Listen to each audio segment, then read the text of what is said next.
Marie-Lise Cohen est docteur ès-lettres, poétesse et auteure de plusieurs ouvrages et études sur des thèmes littéraires, philosophiques, religieux et historiques.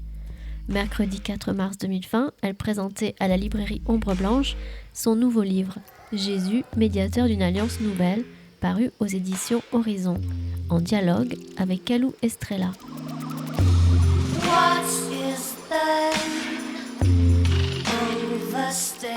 Et alors, tout d'abord, bonsoir. Un grand merci à Hélène, tu pars à notre amie Hélène, de nous accueillir une nouvelle fois, Monique-Lise Cohen et moi, et moi-même, et de nous permettre donc depuis des années de présenter chaque nouvel ouvrage de Monique-Lise. Quant à moi, c'est un grand honneur, plutôt un grand bonheur, de tenir un dialogue avec Monique-Lise, et ce, parmi vous. Je ne vous cache pas qu'une grande amitié nous lie et que ces instances de présentation me procurent à chaque fois un immense trac aussi, et surtout une grande émotion. J'y retrouve toujours la trame de son travail puissant et tenace, entamé il y a plusieurs décennies. Je revisite les éclairages d'un puissant sillon dont elle est la seule dépositaire, et je mesure la chance d'avoir abordé avec et grâce à elle une ouverture à la pensée, à la réflexion, qui dans le renouvellement re-questionne l'essence de sa recherche. Depuis sa thèse en philosophie en 1989, avec Henri Méchonic, elle nous initie à la question du cœur dans la tradition du judaïsme et à ses ramifications tant du point de vue philosophique que religieux. Depuis plus de 10 ans maintenant, le cheminement fécond avec son éditeur Daniel Cohen a permis la parution d'une dizaine d'ouvrages. Donc je ne vais peut-être pas vous les lire tous, mais ils sont dans le livre. C'est pour ça qu'il faut l'acheter aussi. Donc Monique-Lise Cohen, philosophe et historienne, est également poète avec nombre de parutions dans d'autres éditions. Cela pour vous dire que malgré l'approche singulière de son travail, il est toujours animé d'un sens profond de la poésie, ce qui donne à son écriture ce fameux écho poétique magnifique. Ayant la chance de fréquenter Monique-Lise Cohen, l'abordage de ses livres reste pour moi un grand voyage. Et si je reste, malgré tout, ignare mais désarçonné, je la lis toujours en stéréo, car sa voix, à nul autre pareil, me murmure ce que ces mots ont écrit et me disent, dans le secret profond de la lecture-écriture, ce qui fait joyau de la tradition du judaïsme. Vous l'aurez compris, je ne suis ni philosophe ni bibliste, mais je suis invitée par Monique-Lise à ce qu'elle nomme un dialogue. Et dans un dialogue, il y a des questions que je lui poserai et des réponses qu'elle nous livrera. Merci, ma chère. Alors, à toi, la première question. Le livre que tu présentes, Jésus, médiateur d'une alliance nouvelle, a un aspect peut-être trop religieux par son titre et par ce qu'on en suppose en être le contenu. Pouvons-nous l'aborder autrement ? Par exemple, en quoi sommes-nous concernés aujourd'hui par ces problématiques ? Ne disons-nous pas que depuis les Lumières, les questions religieuses sont passées au second plan ? Alors, merci Galou, c'est exactement le problème dont il est question, la relation aux Lumières. La relation aux Lumières étant donné que la philosophie des Lumières enseigne que le cœur est bon, qu'il faut suivre son cœur, et on trouve toute cette doctrine de la religion du cœur ou religion naturelle ou religion rationnelle sous la plume de Diderot, de Rousseau et d'Emmanuel Kant également. Or, la Bible dit exactement le contraire. La Bible dit que le cœur n'est pas bon et qu'il doit être circoncis. Et d'ailleurs, Kalou, on peut dire ici à nos amis présents que nous avons travaillé ensemble pendant plus d'une dizaine d'années à l'Institut catholique où nous avions créé une unité de recherche sur la circoncision du cœur. Et c'est ce que je peux écrire aussi aujourd'hui est le produit de nos travaux. Parce que voilà, le monde dans lequel nous vivons est vraiment issu des Lumières. Et très souvent, ce sont les Lumières qui obscurcissent notre lecture de la Bible. Je vous cite une phrase de Rousseau. « La Bible est le plus sublime de tous les livres, mais enfin, c'est un livre. Ce n'est point sur quelques feuilles éparses qu'il faut aller chercher la loi de Dieu, mais dans le cœur de l'homme où sa main daigna l'écrire. » Voilà, c'est une lettre à Vernès, citée par Jacques Derrida dans la grammatologie. Et c'est ce qui nous reste aujourd'hui à notre époque, avec la fin des grandes idéologies, la fin de l'utopie communiste. Ce qui nous reste, c'est le chemin du cœur. Et on le trouve dans l'homme-dieu, ou je ne sais plus quel titre, c'est un bouquin de Luc Ferry, où il dit que c'est le cœur qui domine. C'est le cœur qui est le vecteur de l'action humaine, de l'action et de la pensée humaine. Et bien, la Bible dit tout le contraire. On trouve cette doctrine du cœur particulièrement dans la profession de foi du vicaire savoyard, dans l'Émile de Rousseau, dans le grand article de Diderot, Religion naturelle dans l'encyclopédie, et également Kant, la religion dans les limites de la simple raison. Et chez tous ces philosophes des Lumières, le judaïsme apparaît comme l'antimodèle de la religion du cœur. Alors, ce n'est pas à cause des accusations habituelles contre les Juifs qui avaient été portées dans le monde chrétien depuis l'Antiquité. Ovide disait que les Juifs étaient sales, et puis après, hypocrite, la trahison de Judas, etc. Et puis l'argent, en fait, toutes sortes de choses qu'on a racontées sur les Juifs. La principale accusation contre les Juifs portée par les philosophes des Lumières, c'est que les Juifs écrivent tout le temps. C'est que les Juifs écrivent tout le temps, et donc toutes les autres accusations découlent de là, parce que l'écriture, comme disait, je crois que c'est Pascal, je ne sais plus, l'écriture est une copie d'une copie. Il y a la pensée vive, la pensée pure, qui serait l'essentiel, la parole qui copie la pensée, et l'écriture qui copie la parole. Donc l'écriture est une dégradation par rapport à la pensée vive. Donc les Juifs seraient enclins à la trahison parce qu'ils écrivent tout le temps. Donc ce qu'on vont faire les philosophes des Lumières, c'est retirer par exemple Jésus à la Bible. Je crois que c'est Rousseau qui dit, oui, ôtez les miracles de l'Évangile et toute la terre est aux pieds de Jésus.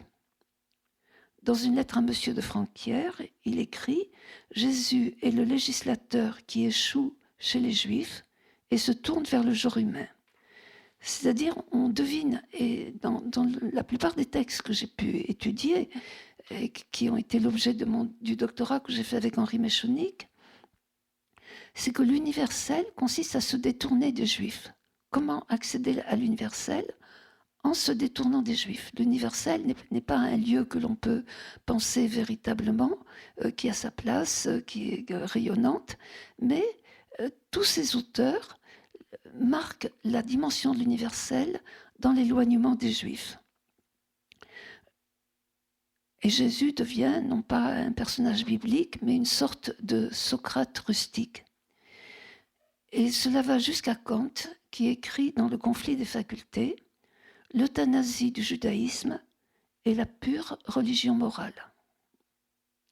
Donc, les philosophes des Lumières pensent la disparition du judaïsme et des Juifs.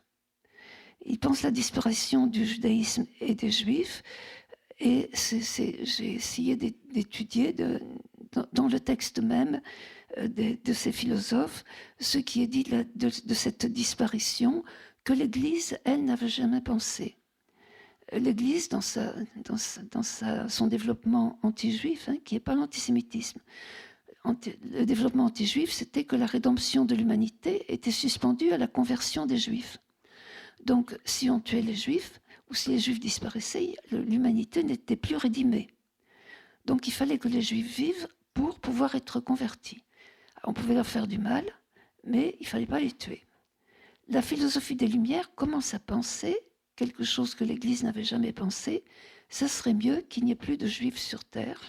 Mais en même temps, c'est très paradoxal comme raisonnement, parce que pour penser l'universel, ils ont besoin des juifs pour s'en détourner. Et en même temps, il faudrait que les juifs disparaissent. Donc c'est une pensée complètement paradoxale qui se déploie dans le texte des Lumières, principalement dans les ouvrages que je vous ai cités. Donc pourquoi faut-il abolir l'écriture? Parce que le cri du cœur, c'est le cri de la sincérité absolue. Et les Juifs, donc, ils ne sont pas sincères parce qu'ils écrivent. Sur la question du commerce, ce qu'on leur reproche essentiellement, c'est d'écrire leurs livres de contes en hébreu. On ne leur reproche pas d'être malhonnêtes. On leur reproche d'écrire les livres de contes en hébreu. Donc il faudrait supprimer les Juifs qui écrivent tout le temps pour laisser crier le cœur dans son authenticité, ce qui fait que ce chemin du cœur devient un chemin d'autodivinisation que vous lirez dans les livres de Luc Ferry, L'homme-dieu ou le sens du divin. Voilà, l'homme devient Dieu au lieu même de son cœur. Et Derrida disait, à propos de Rousseau, « Heureusement que Rousseau veut abolir l'écriture dans une belle langue littéraire française. » Encore un paradoxe de cette religion du cœur. Et la Bible dit le contraire. Le cœur n'est pas bon. Il doit être circoncis. La Bible, je veux dire, Ancien et Nouveau Testament. Hein. Nous sommes les seuls, juifs et chrétiens. Ça ne veut pas dire qu'on a bien compris de quoi il s'agit, mais où c'est écrit explicitement que le cœur n'est pas bon et qu'il doit être circoncis. Et alors, donc, on peut s'approcher encore de la question par une réflexion sur l'écriture issue de la Bible.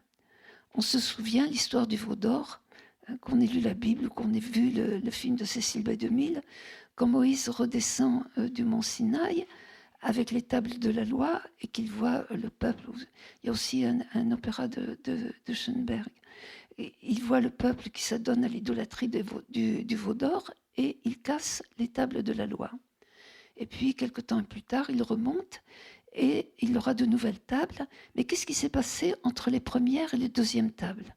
Les premières tables étaient entièrement écrites, étaient taillées par Dieu et écrites de la main de Dieu. Les deuxièmes tables sont taillées par Moïse et écrites de la main de Dieu. C'est-à-dire que la main humaine s'empare du support de l'écriture. Alors il y a la pierre, hein, comme à l'époque, qu'est-ce qu'il y a eu? Le papyrus, le parchemin, le papier, etc. Aujourd'hui, le rouleau informatique. Si Moïse n'avait pas brisé les tables de la loi, on ne pourrait pas écrire. On serait encore dans une religion du type de la religion égyptienne, c'est-à-dire les hiéroglyphes. Les hiéroglyphes, c'est un peu comme les panneaux de signalisation qu'on voit sur les routes, c'est dire qu'on voit deux enfants qui traversent, attention école, ça ne se dessine pas comme ça se prononce. Et l'écriture alphabétique qui marque la sortie d'Égypte, parce que alphabet, ça vient de aleph-bet, ça donnait alphabeta et ça donne alphabet dans nos langues. L'écriture alphabétique, c'est un signe, un son. Et tout le monde peut apprendre à lire et à écrire. Alors que les hiéroglyphes, ce n'était pas possible. Écriture sacrée, hiéroglyphes. C'est-à-dire, qu'est-ce que c'était? C'était la propriété des prêtres et des scribes. La population, les gens pouvaient parler, mais ils ne pouvaient ni écrire, ni lire. Et donc, je dirais aujourd'hui que tout processus d'alphabétisation dans le monde poursuit la sortie d'Égypte. Sortir du monde des hiéroglyphes pour lire et écrire à l'infini ce que la philosophie des Lumières va reprocher aux Juifs. Heureusement, dans une belle langue française, dans une belle écriture. Mais la Bible, on pense en général que ce sont des récits pour des croyants. Qu'est-ce que tu peux nous en dire? Alors, croyant, pas croyant, Merleau-Ponty disait que ça ne veut rien dire croire en Dieu. Parce que croire, c'est croire que l'on croit, croire qu'on croit, qu'on croit, qu'on croit, ainsi de suite, à l'infini, comme dans les paradoxes de Zénon. Ça ne veut rien dire croire en Dieu. La Bible, c'est Lévinas qui le dit, et Catherine Chalier, reprenant Lévinas, dit « La Bible donne à penser ». Mais qu'est-ce qu'elle nous donne à penser, la Bible? Elle nous donne à penser la sortie précisément du sacré, des hiéroglyphes. Les hiéroglyphes, c'est l'écriture sacrée, personne ne peut y toucher, ça appartient aux prêtres et aux scribes. Et le sacré que Béchonik condamne, et que Lévinas condamne également, il y a ce petit livre que vous trouverez ici à Ombre Blanche, qui est une petite merveille, le sacré, le divin et le religieux. Donc le sacré, c'est la pire des choses. Le sacré, c'est la pire des choses, c'est l'union des mots et des choses. Lévinas dit, dans un texte qui se trouve dans Difficile Liberté, que c'est le fusionnel, l'enthousiasme, le chemin du cœur aussi, et que le sacré est la source de toute cruauté envers les hommes. C'est pourquoi Socrate préférait la ville, où il a préféré mourir, où les hommes se parlent entre eux. Il préférait le lieu du dialogue et de l'échange, puisque parler, c'est parler aussi à l'infini, comme écrire. Donc, la Bible nous conduit en fait vers la sortie des mythologies. Vers la sortie des mythologies. Alors, justement, on dit que le nom tétragramme, celui qui est parfois vocalisé par erreur Yahvé ou Jéhovah, que ce nom est le nom de Dieu. Mais c'est pas écrit dans la Bible. C'est pas ça qui est écrit. C'est pas ça qui est écrit. Ça, c'est encore un raisonnement de type mythologique. Dans les mythologies, chaque dieu a un nom. Il y a Monsieur Zeus, Monsieur Poséidon, Madame Athéna, Madame Héra. Chaque dieu a un nom. Eh bien, nous, les Juifs, on n'a qu'un seul Dieu, il a un nom. Il s'appelle Jéhovah. Mais c'est le même type de raisonnement, ça ne va pas plus loin. Ça va pas plus loin. Il s'agit d'autre chose. Alors, je voulais... on a souhaité, Calou et moi, essayer de nous approcher de ces questions qui sont celles de Jésus également, à partir de lectures philosophiques, que ce soit... Et ici, je voudrais citer Schelling. Alors, qu'est-ce que la pensée du non pourrait nous apporter? C'est dans la philosophie de la révélation. Il écrit, enfin, je dirais en introduction, Dieu n'a pas un nom, il est, EST, un nom. Et ça, c'est Schelling qui l'explique. Je vous cite ce passage de Philosophie de la Révélation, paru au PUF en 1989. Car pour soi, l'un est inconnu. Il n'a pas de concept par quoi on pourrait le désigner, mais seulement un nom. De là l'importance qu'on attache au nom. Dans le nom, il est lui-même l'unique, celui qui n'a pas son semblable. Donc l'unité divine n'est pensable que dans la dimension du nom. Et pas parce qu'on a un seul Dieu, qui s'appellerait comme ça, qui s'appellerait Monsieur Jéhovah, par exemple. Donc l'unicité, d'ailleurs ce qu'on dit dans les prières juives, bon, on parle de monothéisme. Bon. Le monothéisme, c'est un étendard autour de la Méditerranée, porté par des juifs, des chrétiens et des musulmans, pour éviter de plus grandes hérésies, comme la création ex nihilo, qui n'est pas dans la Bible. Le monothéisme, le mot qui est traduit par Dieu, le mot hébreu, Elohim, ce mot est un mot pluriel.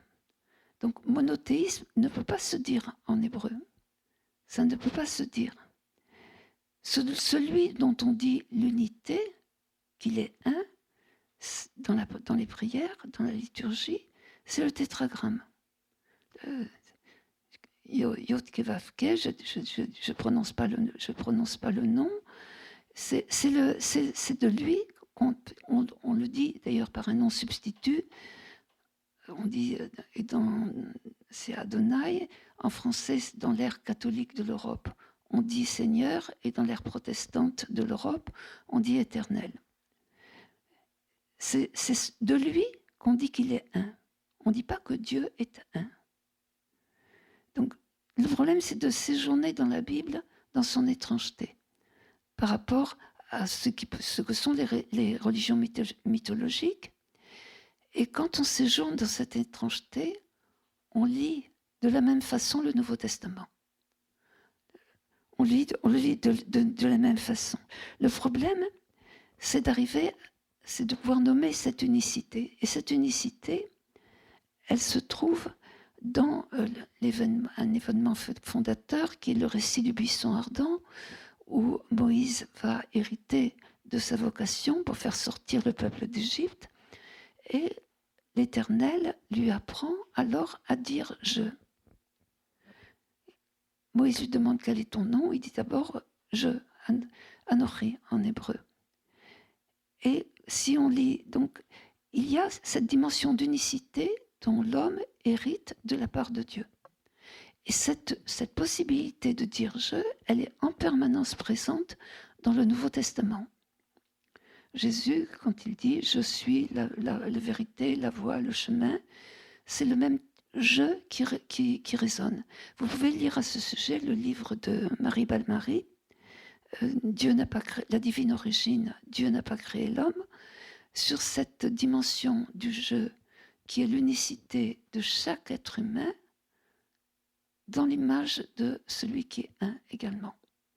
C'est de cela qu'il est question dans la Bible, et non pas d'un Dieu, d'un monothéisme, et d'un Dieu qui aurait le nom de Monsieur Jéhovah, ou quelque chose comme ça, et on serait le plus fort que les autres parce qu'on a un seul Dieu, alors que les autres, ils en ont plusieurs. Voilà, c'est une approche. Alors, faut-il sortir du discours religieux, et comment en Église? Oui, sortir. Alors ça, c'est vraiment la grande entreprise d'Henri Méchonic, hein. Sortir du discours religieux. Le discours religieux qui est un certain platonisme déclassifié. Platon, c'est mieux que ça. C'est ce qu'on trouvait dans les catéchismes de l'Église catholique dans les années 50.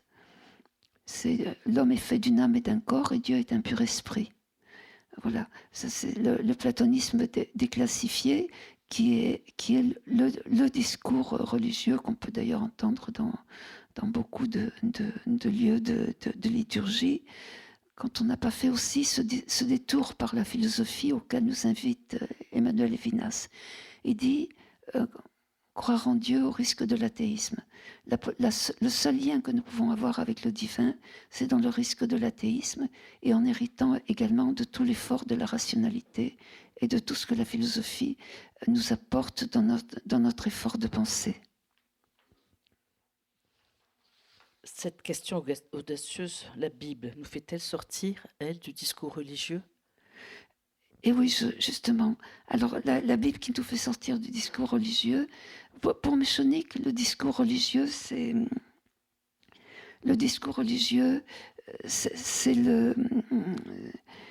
l'institutionnalisation du sacré. C'est l'institutionnalisation du sacré, et c'est ce dont il faut sortir. Alors lui,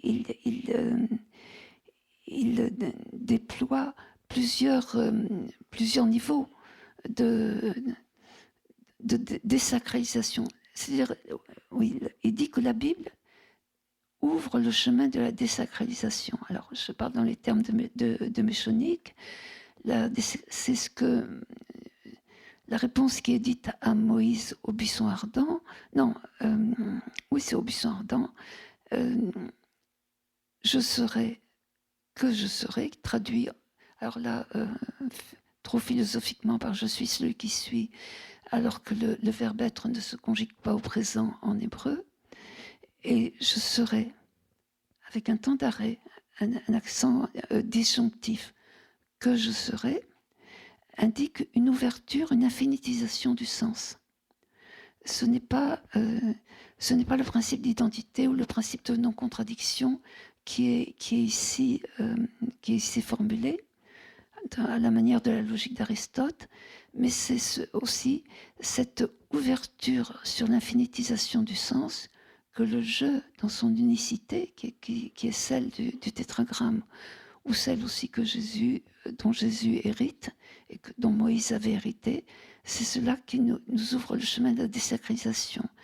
La deuxième désacralisation, qu'est-ce qu'il dit? Je ne me souviens plus.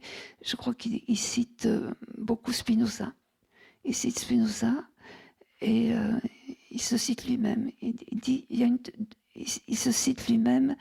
Le je serai que je serai implique deux désacralisations. D'abord, c'est pas un nom, parce que c'est pas un nom au sens où dans les mythologies, invoquer un nom, c'est susciter une entité. C'est la première désacralisation. La deuxième, c'est l'ouverture sur l'infini, qui est donnée par le verbe à l'inaccompli, et que ce n'est pas le principe d'identité. La troisième, il dit c'est Spinoza, et il dit la quatrième, c'est lui-même. Voilà. Mais c'est dans l'Utopie du Juif, un livre paru chez Desclée de Brouwer que je vous recommande très très chaleureusement. On pense à alors Jésus. Alors Jésus, je Pour pense... sortir du discours religieux. Oui, c'est difficile.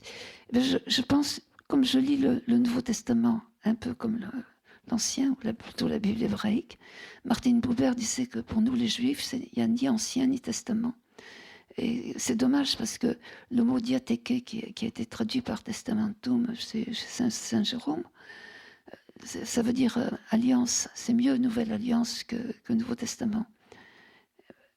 Bon, on sait que le verbe, le mot initial en grec dit alliance.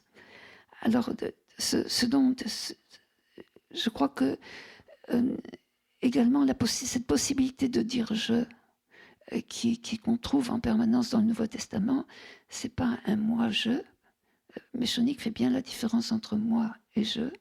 Le moi, c'est un contenu de signification, une lourdeur, une pesanteur, c'est tout ce qui nous vient des ancêtres, de notre constitution physique, la sociologie, là où on est né, etc. Et le je fait sortir de la pesanteur du moi. Le je s'invente dans l'écriture. Et il y a, si on lit dans une pensée hébraïque le Nouveau Testament, il y a dans les paroles de Jésus, il y a cette dimension d'infinitisation du sens également, qui fait sortir du sacré, bien sûr, et du discours religieux, qui est l'institutionnalisation du sacré. C'est puisque c'est le titre de ton ouvrage, Jésus médiateur d'une alliance nouvelle, c'est ça que Jésus est venu apporter aux nations? Alors, ce qu'il a apporté aux nations, voilà, ce qui a déclenché pour moi le désir d'écrire ce livre, c'est le fait que l'Alliance nouvelle, qui est annoncée par le prophète Jérémie, c'est mot pour mot l'Alliance nouvelle de Jésus, dont Jésus est le médiateur dans l'Épître aux Hébreux. Alors, dans Jérémie, c'est en hébreu, et dans l'Épître aux Hébreux, qui est attribué peut-être à un disciple de Paul, dans l'Épître aux Hébreux, c'est en grec. Mais c'est mot pour mot le même texte.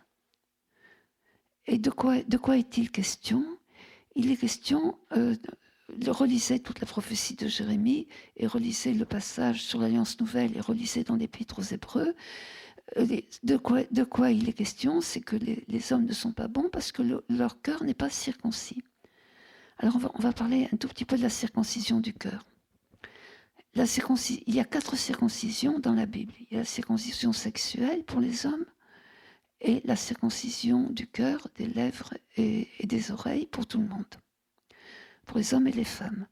Alors la circoncision, c'est sexuellement, puisqu'elle est décrite physiologiquement, c'est une séparation de la peau et de la chair. Mais Chonic disait une intime extériorité. C'est une petite ouverture. C'est pas je vais te dire tout ce qu'il y a dans mon cœur et tout raconter, et c'est pas le cœur fermé sur soi-même. La Bible, si on cherche le mot cœur dans tout le texte biblique et aussi le Nouveau Testament, on lit que le méchant dit dans son cœur, il n'y a pas de Dieu. L'intériorité du cœur n'est pas bonne. Mais ce qui est bon, c'est ce qui est sûr, ouvert le cœur. Et la reconnaissance du fait que le cœur n'est pas bon, ça commence au début de l'humanité. Avant le déluge et juste après le déluge, l'Éternel dit que le cœur de l'homme n'est pas bon.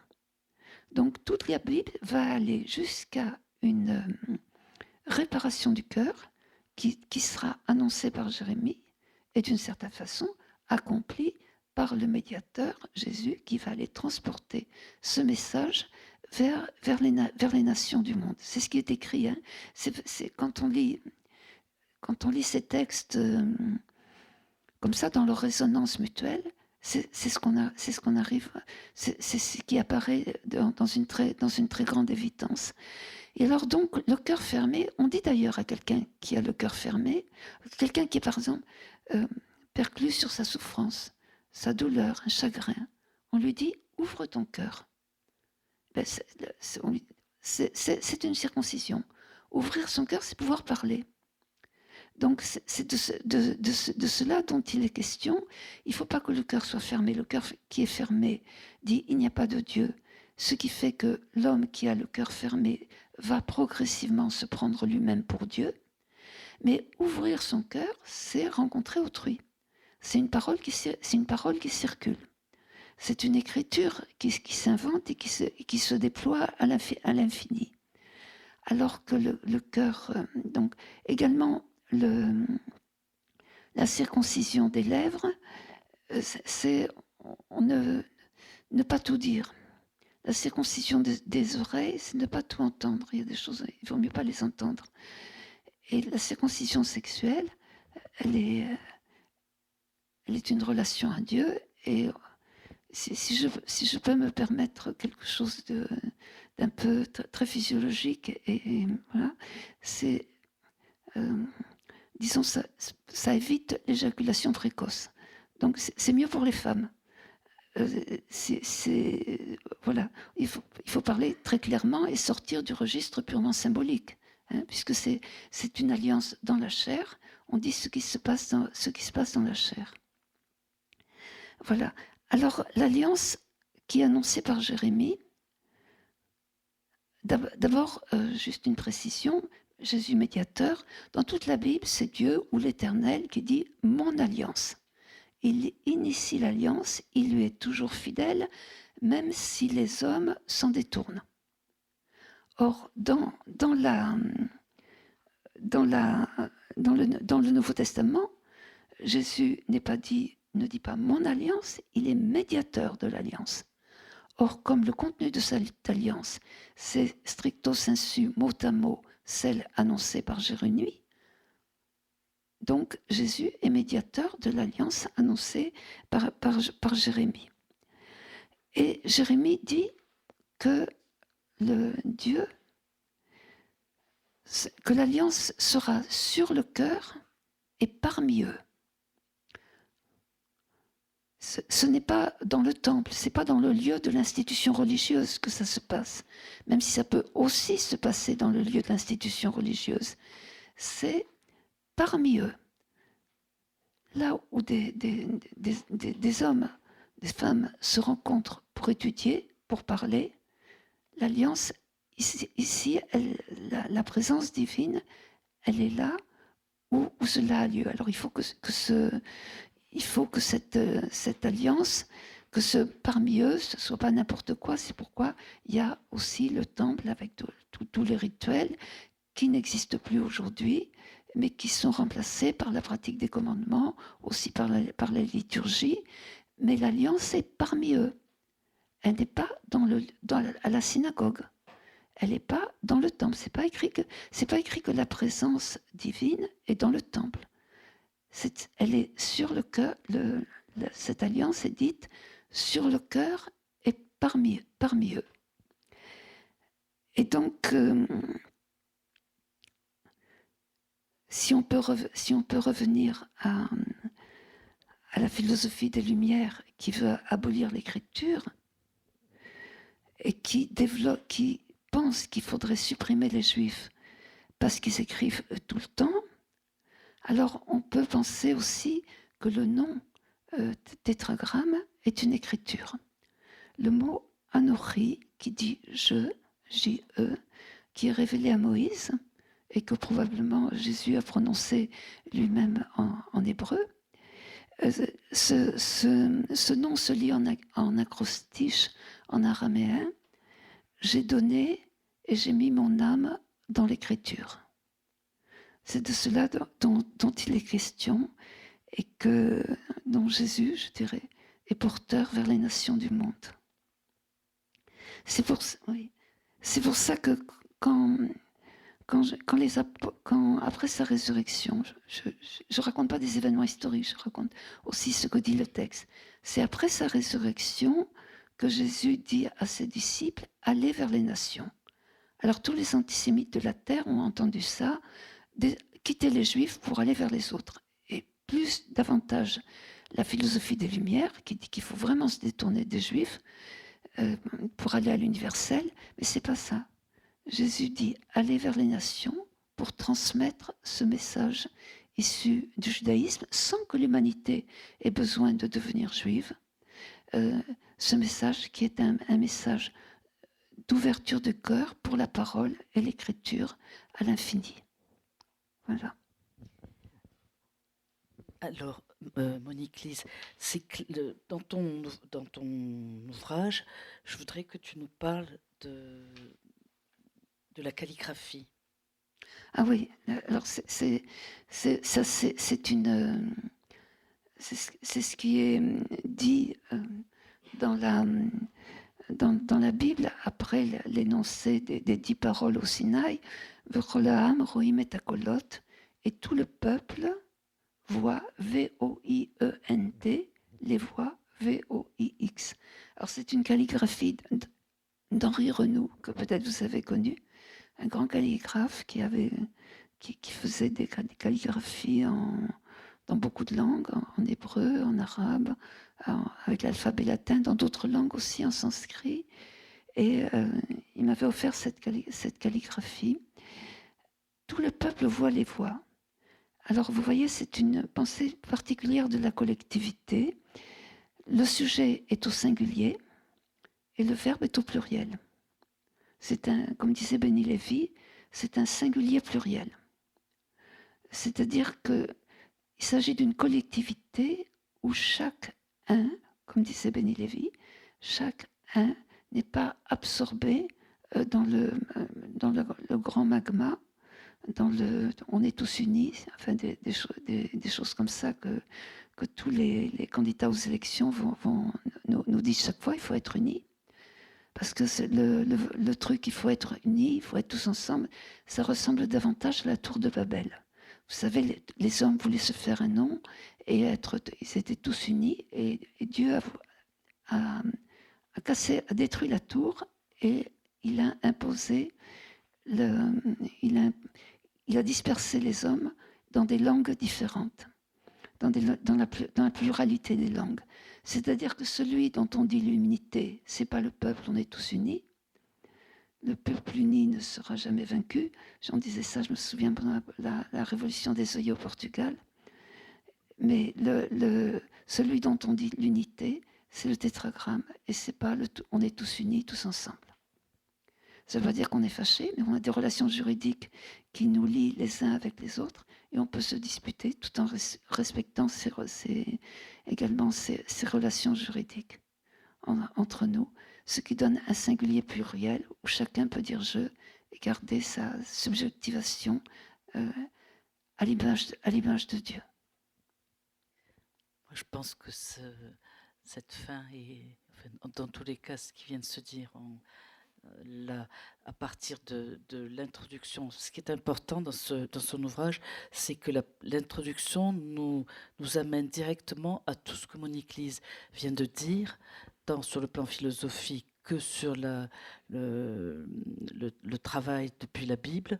Et en même temps, c'est une mise en abîme, puisque dans tous les cas, tout au long de son travail, l'écriture se fait dans la lecture du texte, la lecture se fait dans l'écriture, et le corps du texte nous est donné, j'ai presque envie de dire, comme c'est pour ça que il y a une sorte de, pour le coup, je pense à la philocalie. C'est comme une parole. C'est pour ça que je parlais de ta voix tout à l'heure, parce que l'écriture est aussi dans ce ton-là. Les mots reviennent, mais pour autant, c'est pas les mêmes. Et pour autant, c'est ailleurs qu'ils viennent. Et cet ailleurs qu'ils prennent nous amène à cet essentiel que tu viens de délivrer, c'est-à-dire sur la question de la non-unité, mais pour autant, il faut chercher qu'est-ce qui fait écriture, lecture, et c'est tout le temps ce ressassement-là. Merci à vous. Bonne soirée.